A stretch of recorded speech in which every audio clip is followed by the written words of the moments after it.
It's important when working with data in Excel that we have a grasp of the basics before we then move on and add in much more complicated features that Excel can manage. With that in mind, the first thing we're going to have a look at is being able to freeze or fix headers or columns on the screen at the same time and freeze them when you print, because it's actually two different settings. So if we take our contacts file, which has a lot of information within it, there are a lot of rows here, and as you scroll down, you lose the top row which has the column headings in. And when you scroll to the right, you lose the names of the people. So what we should be able to do is freeze this top row so we keep the headings, and we do that from the View ribbon, Freeze Panes, and we have a number of options. One is to freeze the top row, which is effectively what we want to do. And when we choose that option, the top row is then frozen on the screen at all times. Freeze Panes and Unfreeze Panes then brings it back loose. Be careful with this Freeze Panes, Freeze Top Row, because it freezes the top visible row, not the top row. So if I'm actually down the bit and I go, oh, I need to see the top row, I can't go freeze top row because it freezes this row here, the top visible row.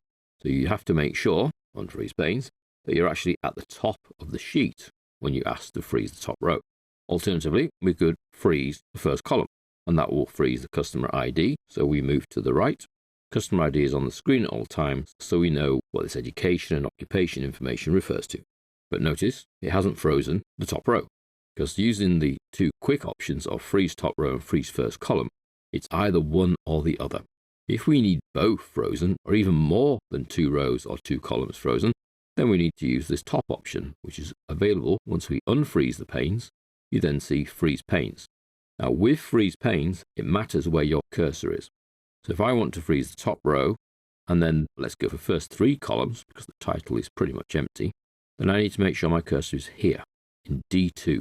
The point my cursor is at is where any rows above there will be frozen, and any columns to the left will be frozen. If I now go Freeze Panes, freezes above and to the left. So I can scroll down, and the top row quite happily stays there. I can scroll to the right, and the first three columns stay there. So I can see the ID and the surname of all the rest of the information I'm visiting over here. So that's Freeze Panes. Only works on the screen. Bear in mind, these two are great for quick freezing, but don't always do what you want them to do. If I want to freeze both columns and rows, I have to go with the top option, which I have to unfreeze first, and it will freeze every row above and every column to the left of where you currently have the cursor. If you want to freeze the top row or even a column in print, so if we go to File and Print, Show Print Preview, we can see the titles are on there, but as soon as we go to the second page, we lose those titles. In order to fix those, we have to be in Page Layout, completely different area, and Print Titles. One click.